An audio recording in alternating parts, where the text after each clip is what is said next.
Hello everyone, তো আজ চলে আসছিলাম হচ্ছে অন্নপ্রাশন বাড়িতে। এটা আমার বৌদি, এটা হচ্ছে পঙ্কু, এটা উৎসব, এটা হচ্ছে দাদা।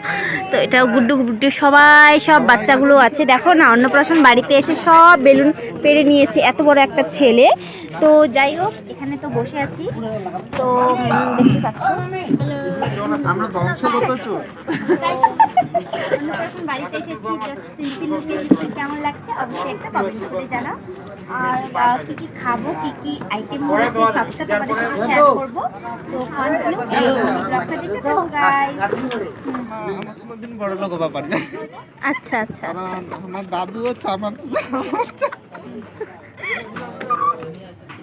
তো গাইস, তোমরা দেখতেই পাচ্ছ এখানে হচ্ছে আমরা যখন একসাথে সবাই থাকি, তো সবাই মিলে আমরা অনেক মানে আনন্দ করি আর অনেক গল্প আড্ডা তো হয়ই।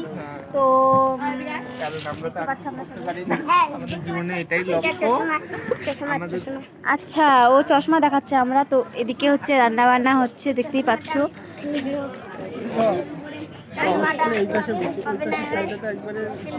কি সেই ঠিক আছে। তো অ্যাকচুয়ালি হচ্ছে ও খাওয়ার কথা বলতেছিল, মানে কি বললি, মানে শাড়ি লাইন না শাড়ি।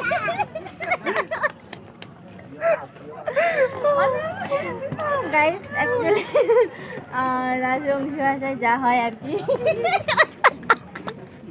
দেখো আতা গাছে হচ্ছে ব্রয়লার গাছে উঠছে, তাও আবার এত রাতে, এখন 10টা বাজে। কোথায় উঠছে মৃত্যুঞ্জয়? টাং কি টাং? গাইস টাঙে উঠছি। টাংটা যে আবার কি জিনিস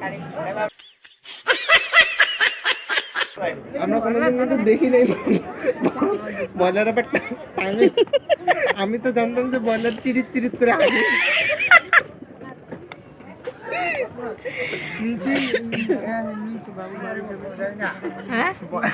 ব্রয়লার নিচে চিরিত করে আগে।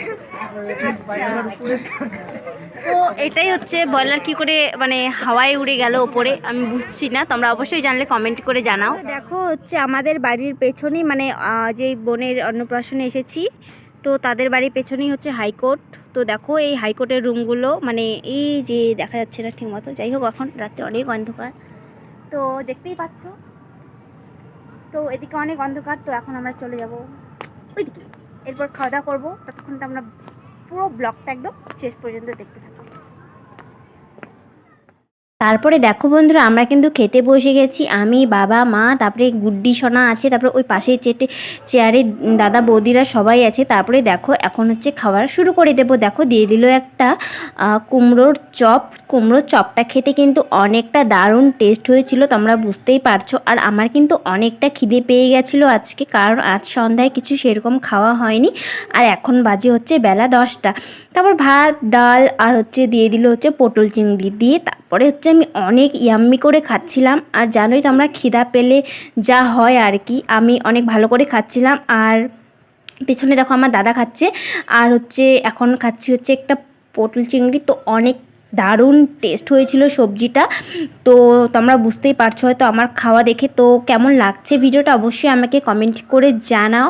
আর তোমাদের কীরকম টাইপ ভিডিও চাই অবশ্যই আমাকে কমেন্ট করে জানাও, যেন আমি আরও অনেকটা দূর এগিয়ে যেতে পারি। তারপরে দিয়ে দিল দেখো হচ্ছে 2টো করে বাটা মাছ। তো এখন বাটা মাছ দিয়ে খাবো। তারপরে দিয়ে দিল হচ্ছে কাতলা মাছ। তারপরে দেখো কাতলা মাছ দিয়ে খাচ্ছি। আর এখানে হচ্ছে একে হচ্ছে কাটা হচ্ছে ছাড়িয়ে দিচ্ছি, নাহলে তো খেতে পারবে না। আর হচ্ছে অনেক সাবধানে খেতে লাগে, তোমরা জানো। দেখো আমি যে খাচ্ছি, অনেকগুলো কাটা আমার মুখে কিন্তু আটকে গেছিলো। তো যাই হোক, আমার মাছ দিয়ে খেতে আমার অনেকটা ভয় লাগে, আর আমি অনেক সাবধানে খাই, নাহলে আমার অল্পতেই গলার মধ্যে কাটা আটকে যায়। তো যাই হোক, তারপরে আমি আবারও একটা চপ নিয়ে নিয়েছিলাম। তারপর চপটা দিয়ে তো খাচ্ছি। চপ খেতে তো জানোই সবারই ভালো লাগে, আমার তো ফেভারিট। তো যাই হোক, তারপরে আমি দেখো ভিডিওটা। তো গাইস, খাওয়া দাওয়া কমপ্লিট হয়ে গেল। তো এখন চলে যাবো বাড়ি। ভিডিওটা কেমন লাগলো অবশ্যই কমেন্টে ভালো like comment share and channel subscribe করতে একদমই ভুলবেন না।